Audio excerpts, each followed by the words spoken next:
Les postes, on se retrouve pour une nouvelle vidéo à quelques heures du match contre Metz. Kylian Mbappé prolonge au Paris Saint-Germain jusqu'en 2025. Il a signé une prolongation jusqu'au 30 juin 2025, les postaux. Alors voilà, on se posait encore la question de la durée du contrat.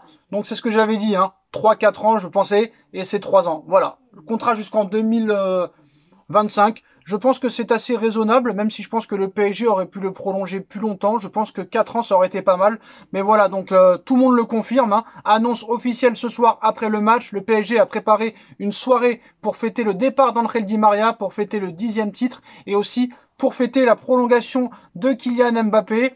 Donc voilà, annonce ce soir après le match. Di Marzio confirme, RMC confirme, l'équipe confirme, Fabrizio Romano confirme que Mbappé va annoncer en personne la prolongation de son contrat au Paris Saint-Germain ce samedi soir. Le club organise une fête privée d'après-match pour célébrer l'événement. Beaucoup d'informations dans cette vidéo, les postaux, que ce soit le remplaçant de Pochettino, le remplaçant de Leonardo, il y a beaucoup de choses à dire.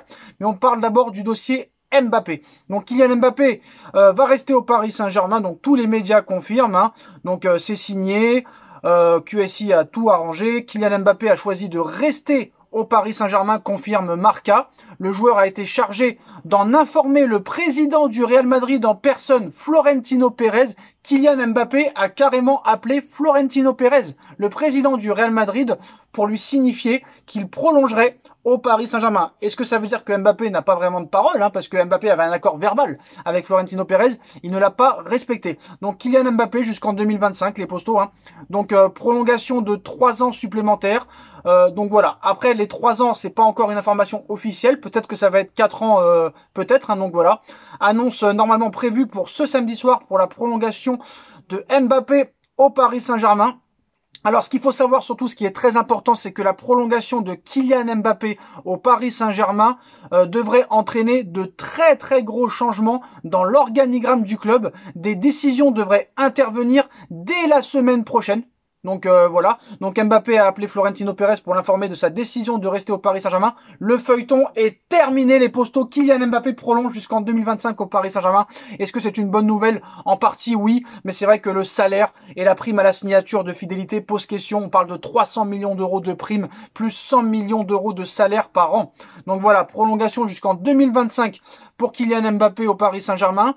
Maintenant, la suite des événements. En ce qui concerne Mauricio Pochettino, selon toute vraisemblance, Leonardo, le directeur sportif, et Mauricio Pochettino, l'actuel entraîneur du Paris Saint-Germain, vont quitter le club. Donc, vont quitter le Paris Saint-Germain. Le club va beaucoup se transformer cet été.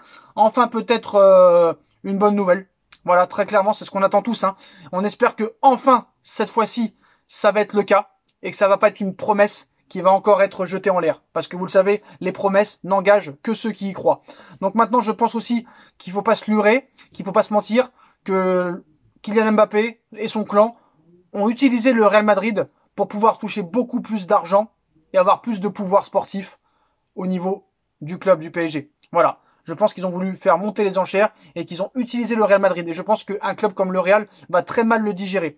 Maintenant, moi, je pense que, honnêtement, s'il n'y a pas de changement cet été, prolongation de Kylian Mbappé ou non, s'il n'y a pas de réel changement de A à Z, l'année prochaine, tu vas finir encore au bois. Ça, c'est sûr et certain. Maintenant, en ce qui concerne le remplaçant de Leonardo, qui sera le remplaçant de Leonardo? Leonardo s'en va, c'est terminé. Luis Campos, ancien directeur sportif de l'AS Monaco, est le grand favori pour prendre la succession et la suite de Leonardo au Paris Saint-Germain. C'est une information de Julian Lorenz. Alors, Luis Campos, c'est pas mal. C'est honnêtement pas mal. Mais est-ce qu'au PSG, ce sera bien? Alors, il connaît très bien Kylian Mbappé. C'est lui qui s'était occupé de le faire venir à l'AS Monaco. Donc ça, c'est pas mal. Je pense qu'il pourra pas faire pire que Leonardo. Leonardo a été un très bon directeur sportif entre 2011 et 2013. En 2019, il a fait des choses pas mal. Mais voilà, à l'été 2020, 2021, voilà, il a fait trop de bêtises. Il a été dans l'incapacité de vendre. Il faut un directeur sportif qui sache autant vendre qu'acheter correctement. Et voilà, en 2020 et 2021, ça a été catastrophique de la part de Leonardo, qui s'est complètement grillé lui tout seul. Maintenant, en ce qui concerne Mauricio Pochettino, qui va normalement quitter le Paris Saint-Germain et qui sera démis de ses fonctions, Zinedine Zidane est le grand favori pour prendre la suite de Maurizio Pochettino au Paris Saint-Germain. Si Pochettino s'en va, encore information de Julian Lorenz, les négociations et les discussions entre Zinedine Zidane, son agent Alain Migliaccio, se sont intensifiées ces derniers jours et Zidane pourrait accepter le poste dans les prochaines semaines. Surtout que voilà, la prolongation d'Mbappé, apparemment Mbappé aurait été averti que Zidane pourrait accepter le poste dans les prochaines semaines. Ça aussi, ça aurait pu faire, on va dire, changer d'avis Kylian Mbappé, parce que voilà, Zidane au Paris Saint-Germain, c'est quand même pas rien. Et voilà, je pense que, bon, c'est la meilleure solution, on va pas se mentir. On peut pas rester avec Pochettino un an de plus, ça c'est impossible. Et puis tous les coachs qui sont disponibles sont des seconds couteaux, sont seulement des paris. Et le PSG a fait assez de paris comme ça. Je pense qu'un mec comme Zidane ne se laissera pas faire. Alors Javier Tebas, qui rage comme d'habitude, ce qu'a fait le PSG en prolongeant Mbappé avec une grosse somme après des pertes de 700 millions ces dernières saisons et avoir plus de 600 millions d'euros de masse salariale est une insulte au football. Ils sont aussi dangereux que la Super League. Alors déjà, faut pas qu'ils disent n'importe quoi. Déjà, Paris aussi a eu 700 millions de recettes, faut pas l'oublier. Alors certes, qui s'occupe déjà du FC Barcelone, qui a fait des investissements incroyables ces dernières années. 120 millions d'euros Griezmann, 120 millions d'euros Ousmane Dembélé, 160 millions Philippe Coutinho, 115 millions d'euros des joueurs qui n'ont rien fait dans ce club. Occupe-toi de ton championnat, s'il te plaît. Occupe-toi de ton championnat, parce que nous, on est les premiers à le dire. On est les premiers à le dire que les chiffres pour prolonger Mbappé sont complètement indécents. L'argent a pris le pouvoir depuis très longtemps maintenant, depuis des décennies. Avec l'argent, tu peux tout faire. Avec l'argent, tu peux faire changer d'avis n'importe qui. Avec l'argent, tu peux tout avoir. Tu peux tout avoir. C'est comme ça. C'est comme ça.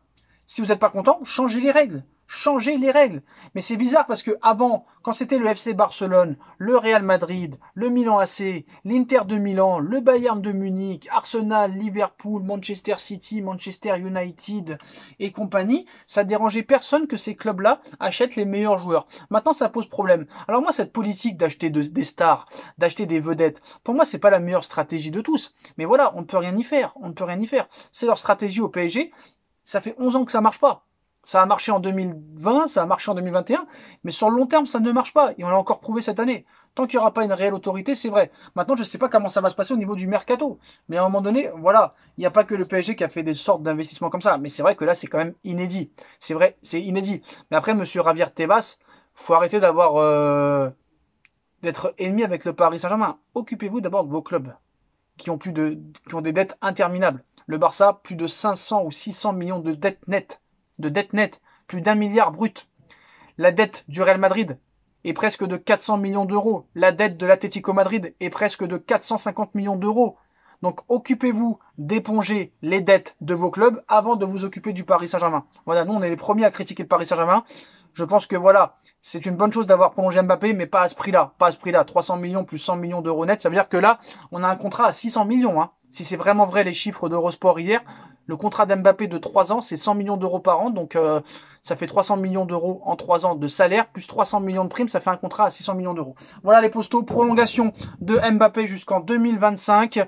Leonardo va s'en aller, Luis Campos favori pour le remplacer, Pochettino va partir, Zinedine Zidane favori pour le remplacer. Dites-moi en commentaire ce que vous en pensez. On like, on partage, on commente, on s'abonne et on se retrouve pour le débrief PSG-Metz et pour l'annonce de Kylian Mbappé ce soir pour sa prolongation. Tchuss.